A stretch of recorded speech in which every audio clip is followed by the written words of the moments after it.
जय हिंद साथियों, मैं आदेश आपका राही आदि क्लासेस में स्वागत करता हूं। आज हम सभी पढ़ने वाले हैं वाच्य। क्या पढ़ेंगे? वाच्य।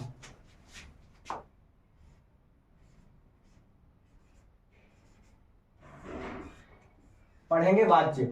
वाच्य यानी वाच्य का जो शाब्दिक अर्थ होता है वह होता है बोलने का विषय यानी कहने का तरीका। वाच्य का जो शाब्दिक अर्थ होगा वह होगा बोलने का विषय। तो देखते हैं हम वाच्य का शाब्दिक अर्थ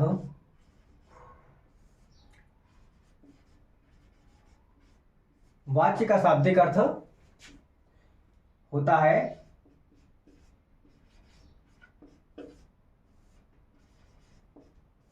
बोलने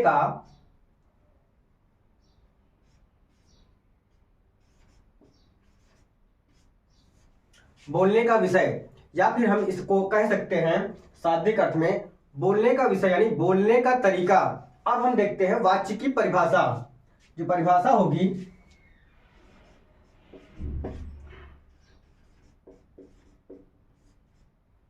वाच्य की परिभाषा होती है क्रिया के जिस रूप से हमें पता चलता है कि कर्ता या कर्म या फिर भाव की प्रधानता हो, तो वहां पर वाच्य होता है, यानी वह वाच्य कहलाता है।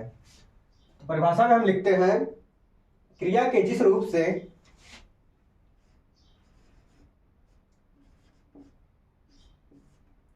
क्रिया के जिस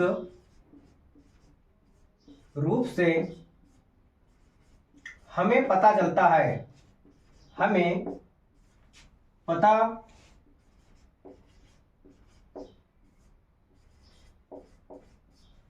पता चलता है कि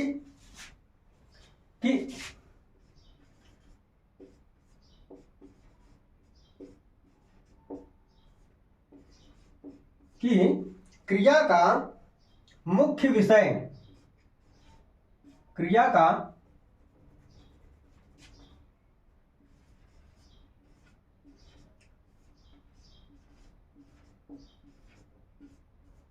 का मुख्य विषय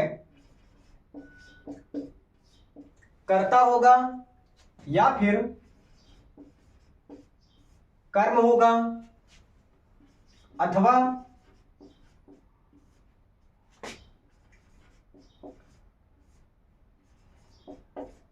भाव होगा। यानी कोई वाक्य होगा, उस वाक्य में हम देखेंगे कि किसकी प्रधानता दी गई है, यानी कर्ता की प्रधानता है या कर्म की प्रधानता है या भाव की प्रधानता है कि हो तो वहां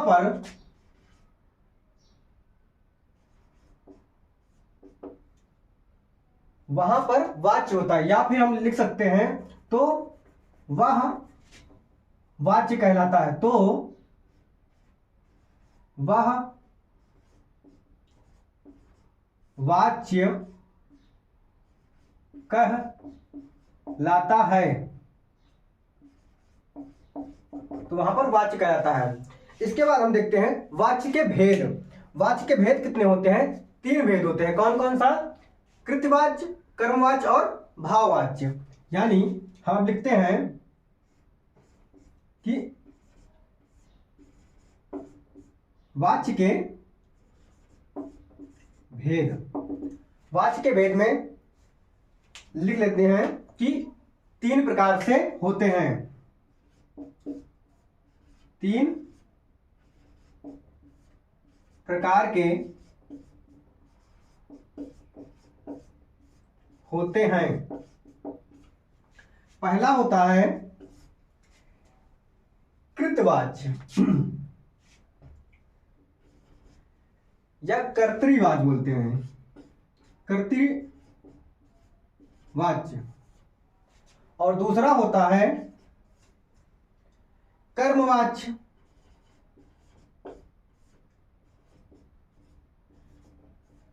तीसरा होता है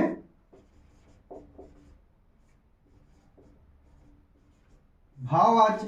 जो कर्तृवाच्य है इसमें हमें कर्ता की प्रधानता होगी, और जो कर्मवाच्य होता है उसमें कर्म की प्रधानता होगी।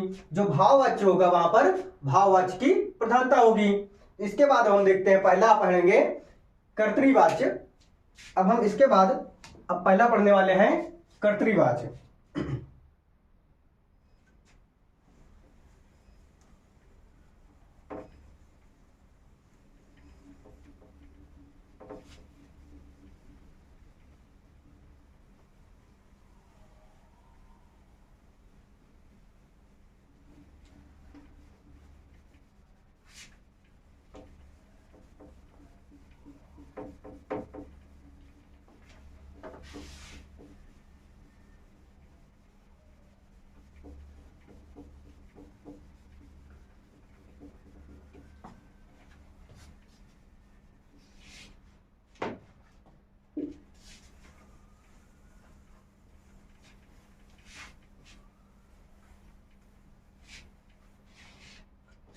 पहला देखेंगे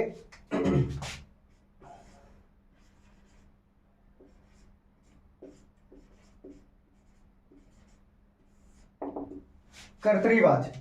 इसमें क्या होगी कि एक तो नंबर एक कर्ता की प्रधानता होगी।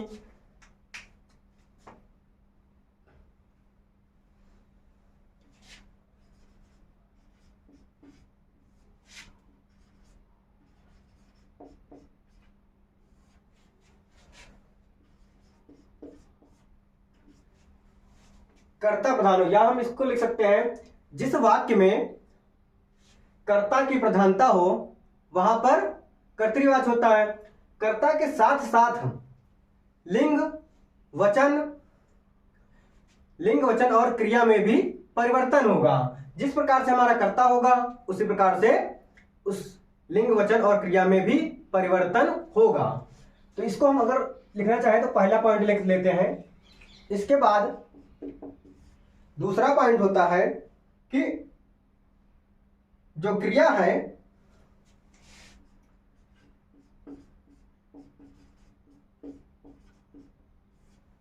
जो क्रिया होगी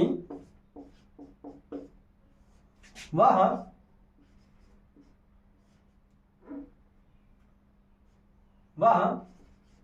कर्ता के अनुसार परिवर्तन होगी। कर्ता के अनुसार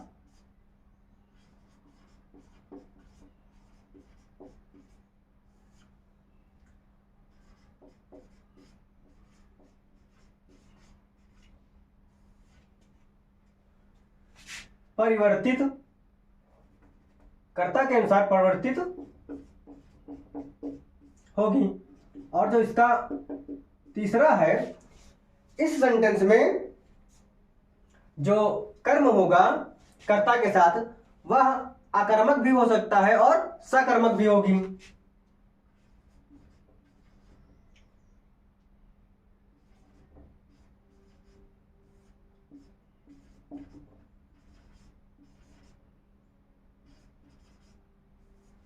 यहां पर जो क्रिया आएगी वह आकर्मक और सकर्मक भी होगी। अब इसके अनुसार हम इसके उदाहरण कुछ देख लेते हैं।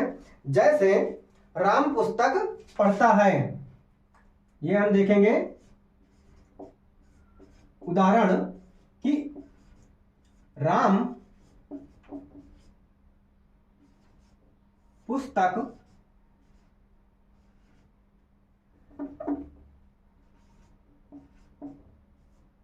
पढ़ता है। जो राम है पुस्तक पढ़ता है, यानी इसमें कर्ता की प्रधानता है।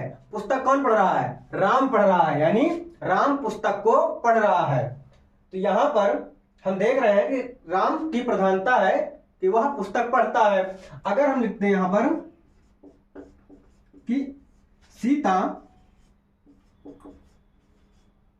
पुस्तक पढ़ती है, तो यहां पर क्या है, जो क्रिया होगी वह कर्ता के अनुसार परिवर्तित होगी। क्रिया जो क्रिया है वह कर्ता के अनुसार परिवर्तित होगी। अब यहां पर कर्ता क्या है? सीता, इसलिए यहां पर जो क्रिया है वह पढ़ती हो गई है, यानी जो क्रिया है वो कर्ता के अनुसार बदल रही है। तो ये हमारा कर्तृवाच है। और प्रधानता क्या है यहाँ पर? कर्ता की। यहाँ पर कर्ता राम है और यहाँ पर सीता है, इसीलिए राम जब करता है तो यहाँ क्रिया पढ़ता है, लेकिन जब सीता करता है तो यहाँ पर क्रिया बदल जा रही है कि करती है, यानी सॉरी, सीता क्या करती है? पढ़ती है। अब तीसरा उदाहरण हम देख लेते हैं कि वे पुस्तक पढ़ते हैं। अब हम यहां पर भी देख रहे हैं कि क्रिया कैसे परिवर्तित हो रही है। यहां पर क्या है? कर्ता वे है, और यहां पर पढ़ते हैं यानी वे, ये भी बहुवचन है, तो यहां क्रिया भी आकर बहुवचन हो जाती है, यानी जो कर्ता है उसी के अनुसार हम क्रिया में परिवर्तन कर रहे हैं। अब इसका अगला उदाहरण देख लेते हैं कि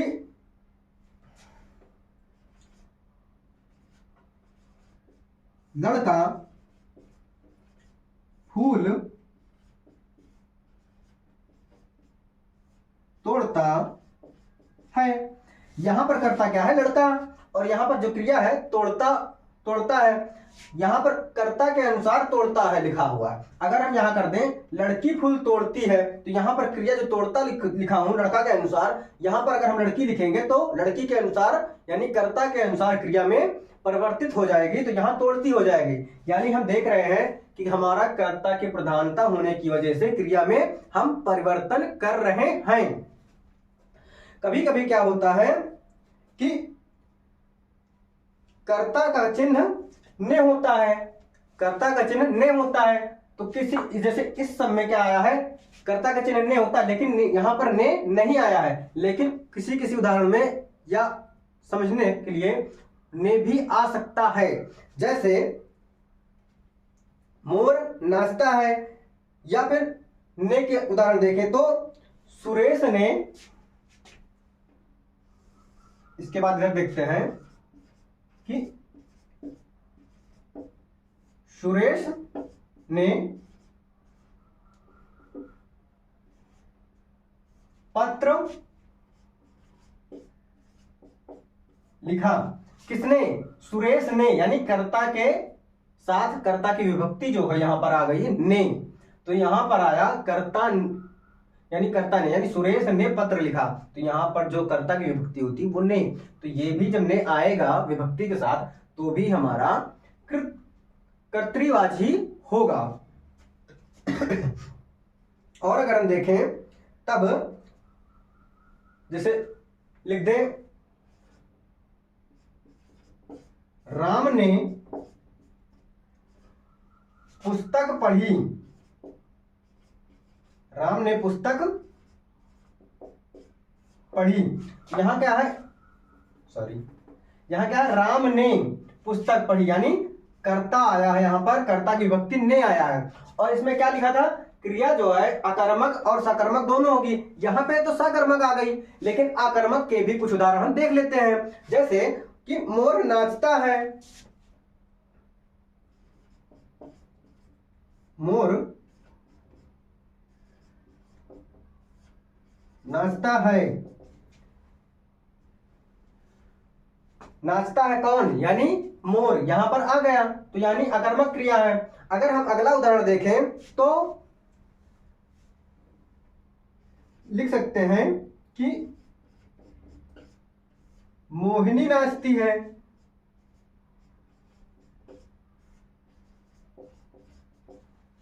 तो ये हमारी अकर्मक और क्रिया सकर्मक दोनों हो सकती है। तो आज हमने देखा है कि कर्तृवाच को हम लोग आज पढ़े हैं। अब इसके आगे की क्लास अभी क्या बचा है? कर्मवाच्य और भाववाच्य। कर्मवाच्य और भाववाच्य को अब हम कल दोनों एक साथ पढ़ लेंगे। तो यहां पर हम ध्यान देंगे, जो वाच्य होता है वो हमारा बोलने का विषय होता है, यानी बोलने का तरीका होता है कि हम कैसे अपने सेंटेंस को, कैसे अपनी वाणी को बदल बदल कर बोल सकते हैं। तो इसमें जो कर्तृवाच्य है वहां पर हम ध्यान क्या देंगे कि कर्ता की प्रधानता होगी, और साथ साथ जो क्रिया होगी वो कर्ता के अनुसार ही परिवर्तित होगी कर्तृवाच्य में, और जो क्रिया होगी वो हमारी आकर्मक क्रिया भी हो सकती है और सकर्मक क्रिया भी हो सकती है। तो आज हमने वाच्य में कर्तृवाच्य पढ़ा है। तो आप सभी इस क्लास को लाइक कीजिए, सब्सक्राइब कीजिए और अपने सभी साथियों को भी बोलिए, एक एक दो दो लोगों को भी जोड़ते रहिए, ताकि सब्सक्राइब करने का कोई चार्ज नहीं लगता है। और फिलहाल जैसे आप सब्सक्राइब करेंगे तो हमारा भी सब लोग हमसे जुड़ रहे हैं। लाइक करने का भी माध्यम वही होता है कि हमें उत्साह होगी, हमें भी अच्छा लगेगा कि लोगों को हमारी क्लास पसंद आ रही है। और कमेंट में अपनी राय आप दे सकते हैं कि मैं कैसा कर रहा हूँ, और आप विश्वास रखिए कि मैं पूरा 100% दूंगा, यानी मुझसे जो भी हो पाएगा मैं अच्छे तरीके से कोशिश करता रहूंगा। आप इस क्लास को आप सभी देखिए। जो पहले की क्लासेस हो चुकी हैं उन सभी को भी आप समय निकाल कर एक एक दिन में, छोटी छोटी क्लासेस हैं, बहुत ज्यादा आधे घंटे से बड़ी कोई क्लासेस हैं, उन सबको देख लीजिए।